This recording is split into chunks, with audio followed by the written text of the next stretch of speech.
Kalau saya sendiri kurang mengerti gimana acting, mungkin pejabat-pejabat lebih tahu cara berakting.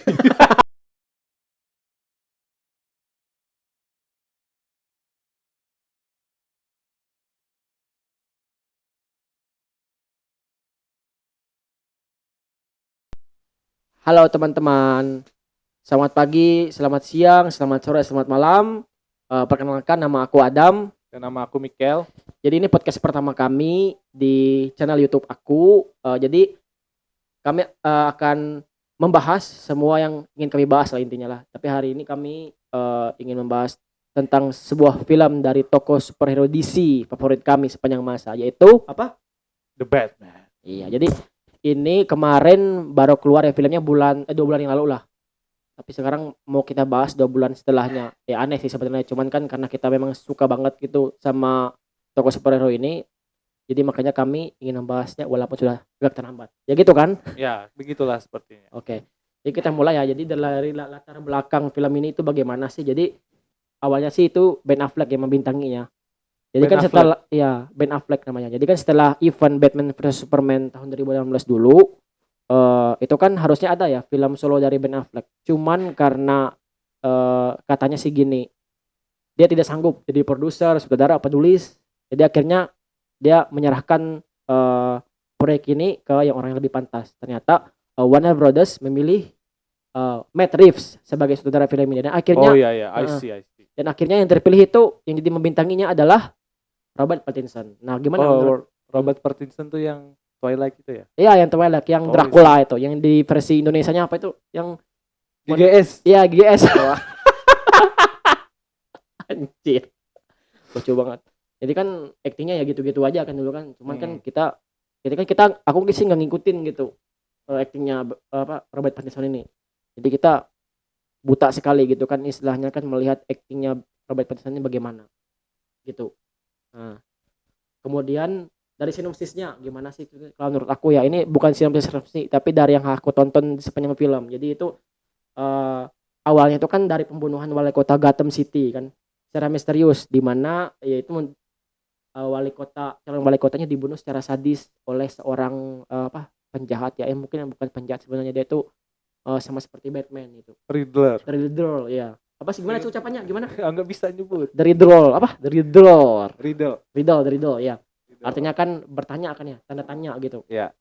Jadi mulai dari kasus itu mulailah terjadi benang merah gitu kan, pembunuhan berantai di kota Gotham. Dan akhirnya kan ini kan karena berpengaruh ke tokoh Batman itu sendiri, akhirnya si Batman ini yang ingin mengungkapkan siapa sih pembunuh dari wali kota yang penuh dengan misteri ini. Tapi The Batman ini tuh terpisah dari DC-nya langsung kan?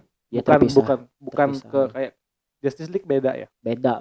Itu sebenarnya universe di sini memusingkan ya sebenarnya, bukan kayak Marvel gitu kan. Kalau Marvel kan ya dari Doctor Strange ke sini akhirnya kan mereka bergabung kan jadi Avenger. Nah, kalau di sini kan nggak jelas gitu kan, Batman-nya timbul di sini, timbul yang kesana kemari lagi, Wonder Woman, Superman. Nah, jadi Justice League ternyata Batman versi Justice League itu beda dengan Batman yang versi yang sekarang ini yang dari oleh Matt Reeves ini gitu.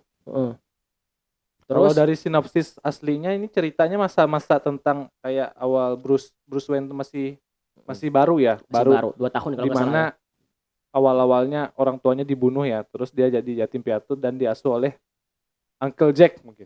Uncle Jack ya, Alfred Pennyworth namanya. Ya, jadi dia sendiri ini jadi melindungi kota Gotham. Kemudian dia berhadapan dengan penjahat-penjahat yang berbahaya, khususnya si Riddle. Ada juga si Penguin namanya itu. Penguin itu yang mafia. Mafianya itu. Oh iya. Jadi kan jadi kan benang merahnya kesana kemari gitu kan. Nah, jadi kan ini semacam kayak film detektif gitu kan. Sebenarnya bukan terlalu jadi actionnya itu sedikit, sekitar 30% lah dari film. Ternyata yang lebih banyak itu 70%-nya yaitu berupa Batman mencari kesana kemari lah. Jadi berdebat dengan Riddle, kemudian berbincang dengan polisi. Pokoknya Batman-nya sebagai detektif lah gitu. Kalau kalian pernah nonton film ini Sherlock Holmes atau Iya, dia kayak detektif, tapi detektif bertopeng. Bertopeng coy. Ini kalau menurut Mikael sendiri actingnya gimana? Acting dari Robert Pattinson dan lain-lain itu. Kalau bicara acting ya, kalau saya sendiri kurang mengerti gimana acting, mungkin pejabat-pejabat lebih tahu cara berakting. Betul sekali guys, para pejabat Ya, itu. jadi untuk acting secara garis besar sih sudah sangat bagus menurut saya, karena dari ini kan anggapannya kayak episode pertama, kayak film Heeh, Batman pertama iya kali betul. dibanding film-film yang lain juga gitu. Kayak episode pertama dari serial inilah kayak itu. Mm-mm. Nah, makanya itu kalau untuk episode pertama ini lebih bagus, kayak membangun cerita menurut saya. Jadi nggak perlu yang banyak action juga. Jadi sehingga untuk acting yang kayak kelahi atau yang sinematik yang kayak banyak efeknya gitu Iya, masih belum CGI kayaknya. maksudnya ya. Ya, itu Heeh, masih belum belum masuk perlu. di film yang ini. Iya. Kebanyakan kayak lebih membangun cerita, Heeh. dan acting acting si Robert Pattinson. GGS Ya ini GGS sih. sudah cukup mendalami, di mana dari raut wajahnya dia tuh kayak orang kayak frustasi menghadapi Iya sih. mafia-mafia dan pembunuh ini. Betul. Pusing sekali dia. Seperti itu. Ya, kalau menurut aku sendiri ya. Jadi aku kan ngikutin ya mik dari filmnya Batman tahun 89 yang dibintangi oleh Michael Keaton, kemudian si Christian Bale, kemudian si ini lagi siapa? Eh Ben Affleck, dan Mm. akhirnya Robert Pattinson. Nah, kita kan pusing gitu kan, ada yang Batman-nya versi ini, versi ini. Jadi kan kita suka membanding-bandingkan. Itu kan tidak terpisahkan dari apa yang kita nilai dari si Robert Pattinson ini. Nah, kalau aku melihat ya, kalau aku yang dari perspektifku, Batman seorang Bruce Wayne itu dia tuh playboy, karismatik, pokoknya ya gagah lah intinya. Cuman dia misterius gitu. Nah, kalau di film ini yang paling ditonjolkan itu sebenarnya frustasinya kalau aku lihat. Oh, iya, Kayak orang iya. mengalami gangguan Iya, mental gitu kan. benar-benar kayak stres berat gitu. Stres Tapi berat. kalau di Batman awal itu, kalau yang saya tonton lebih ke arah dia itu sangat pintar dan jenius, dan Heeh. dia bisa mengendalikan, bukan mengendalikan, memanfaatkan kekayaannya itu dan kejeniusannya itu sebagai suatu wahana supaya dia bisa melawan tokoh-tokoh yang nggak bisa orang biasa lawan, seperti itu. Iya begitu. Ya itu jadi ya menurutku keren sih ya. Memang aku ngaku ya kalau aku ngikutin ya sebenarnya film-film Robert Pattinson. Cuman kemarin itu ada pernah nonton film The Lighthouse gitu kan. Ya memang dari situ aku melihat ini kayaknya berpotensi bagus kalau jadi Batman, jadi Bruce Wayne gitu kan. Ternyata pas dia lihat gila mantap banget sih gitu kan. Jadi aura GGS ya itu sudah nggak ada lagi kelihatan tuh nah dari dari si Robert Pattinson-nya Batman ini nah. Oh Kalau ya. menurutku jadi aku nggak mempermasalahkan ya maksudnya mau DC-nya tuh Ben Affleck kah siapa Bale kah apa, tapi kalau aku menurutku dari segi pribadiku ya karena film ini jatuhnya ke gangguan mental gitu ya, bukan gangguan mental sih gimana ya, Mental illness ya, ya bukan? mental illness gitu semacam ya mengedepankan mentalnya si Batman gitu, jadi kan menurutku ya pas gitu ya, keren anjir sih mantap-mantap. Untuk sinematografinya gimana? Oke aku sebenarnya ya ini kalau menurutku sinematografi itu hal yang paling krusial di dalam filmnya. Cuman aku sebenarnya nggak ngerti-ngerti banget ya masalah sinematografi. Cuman kalau menurutku ya di film Batman yang paling aku suka itu dari semua film-film itu adalah simbolisasi dari sinematografinya. Gimana tuh maksudnya simbolisasi? Jadi gini ya, pertama kita lihat yang paling aku ingat ya, sebenarnya banyak sih, cuman yang paling aku garis bawahi itu adalah pada saat si Batman ini apa itu kan ini spoiler ya, ini spoiler loh. Jadi pas dia tuh jatuh dari Hmm. atas itu kan dia kan Oh, waktu dikejar polisi di kantor polisi, bukan? bukan di kantor polisi Oh, sebenarnya, yang pas dia di atas yang sinahir yang final fight. Nah, kan dia tercebur ke kolam lo. ya, Nah, pas dia kecebur di kolam, dia kan itu kan adegannya kan lambat gitu kan. Kayak ya. slow motion gitu kan. Itu kan terlahir itu anggapannya Batman itu terlahir baru, seakan-akan itu dibaptis dalam air. Jadi kan setelah itu kan simbolisasi menurutku. Akhirnya kan setelah dia apa terbaptis di situ kalau dari air, jadi akhirnya Batman itu berubah dari orang yang Batman yang frustasi dan akhirnya dia berubah jadi Batman yang penuh dengan harapan gitu kan. Karena kan dia tersadar kan ternyata kita nih sok-sokan gitu membunuh para mafia, ternyata yang orang tuanya sendiri itu bermasalah juga gitu kan sebenarnya. Nah dari situ ini salah satu contoh simbolisasi dari sinematografi. Oke, kalau dari musiknya sendiri bagaimana menurut Anda? Nah, kalau musik ini aku bisa ngomong banyak, bisa Hmm. komen banyak. Dari musiknya, dari segi permainan musiknya kan pakai kayak orkestra gitu loh, Dam. Mm-mm. Jadi kalau di musik itu ada namanya dinamika. Dinamika tuh naik turun suatu Mm-mm. suasana musik. Mm-mm. Itu sudah bisa membangun filmnya jadi kayak oh ini kayak horor tapi nggak horor, kayak mainnya di mental gitu loh musiknya. Ya gitu. Jadi kan musiknya ini kan khasnya itu kan yang main title ya kan. Misalnya teng teng teng Yang teng teng. ada yang Gimana? deng deng deng deng deng. Itu mah TikTok dong, Mikael. Ya kita bayangkan ya kalau TikTok masuk ke dalam film Batman itu gimana ya ceritanya. Jadi buat TikTokan jadi nggak serius lagi dong filmnya. Iya, iya. Nah, ini intinya kan kalau menurutku ya dari semua film DC, memang semua film DC itu konsep musik itu memang mewah-mewah gitu kan, istilahnya kan memorial banget gitu kan, mulai dari Man of Steel, Superman, semua lah. Jadi kan terpilihnya Michael Giacchino kan nama Dam, komposernya gimana itu itu anunya? Eh khasnya Batman gimana musiknya?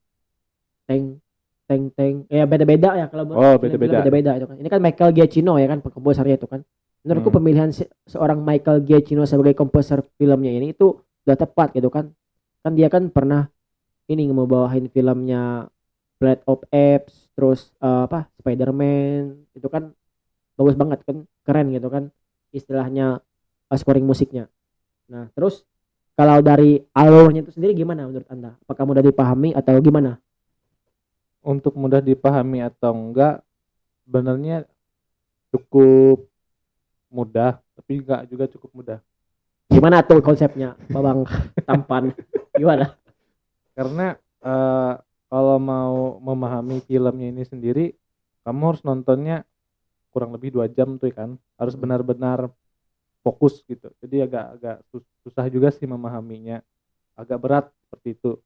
Kalau dari alur, mengingat lagi karena film ini diulang lagi dari awal, jadi kayak ya gimana ya? Kan udah gabung tuh Power Ranger semua tuh. Power Rangernya semua gabung tuh lawan benar sih. monster besar sudah. Dan monsternya udah kalah. Tahu-tahu ceritanya balik lagi. Aku nggak peduli dia dari DC atau apapun itu, tapi ceritanya kok balik lagi ke Batman yang pertama kali kayak gitu. Terus akan pemerannya jadi beda juga kan? Iya, nah itu sedikit disayangkan. kalau dibandingin dengan sebelah, ceritanya maju terus. Iya dong. Rapi lagi. Nah, kalau yang ini kayak maju mundur gitu. Ya, sebenarnya kita Ya, kan gimana dong? Hollywood itu kan gitu kan. Film-film di sana kan terlalu banyak produsernya yang terlalu banyak mengambil alih terlalu banyak filmnya, harusnya kan sutradaranya kan, ini kan kreativitas sutradaranya, ternyata produsernya juga harus banyak ikut campur. Itu sih yang masalah di film-film DC gini kan. Iya. Kalau menurutku sih dari alurnya itu mudah dipahami ya, soalnya kan yang penting kita Kamu bisa memahaminya dengan mudah. Wow. Sepanjang 2,5 film itu kita harus konsentrasi yang tinggi gitu kan. Ini kan soalnya filmnya kan banyak detail-detailnya kan, memang ciri khas film noir itu kan seperti ini. Film noir itu film yang mencari gitu kan inti permasalahan dari film itu gimana gitu kan, kayak film detektif gitu lah intinya. Terus apa ya kekurangannya dari film ini apa menurut Anda? Kekurangannya dari film ini satu, dia nggak konsisten aja orang-orangnya, nggak itu terus berubah-ubah terus tuh loh, jadinya kesannya ini Batman dunia mana lagi nih gitu loh. Susah. Betul. Terus durasinya panjang. Terus kekurangannya juga apa ya, actionnya kurang karena mengingat ini filmnya kan superhero gitu kan, harusnya lebih banyak kayak action dan efek-efek video gitu loh. Benar sih menurutku tadi terlalu panjang durasinya gitu kan, jadi makanya jadinya kita kan juga banyak kerjaan lain dong. Tolong Warner Brothers DC film ya, tolong harus bikin dogbook, apalagi yang kita inersi ini harus jaga puskesmas, jaga IGD lah, terlalu panjang, jadi kita ya gitulah intinya. Usah itu. Oke, mungkin itu saja ya podcast dari kami. Saya Mikel, saya Adam. silahkan dihujat Dan tunggu podcast kami selanjutnya. Dadah.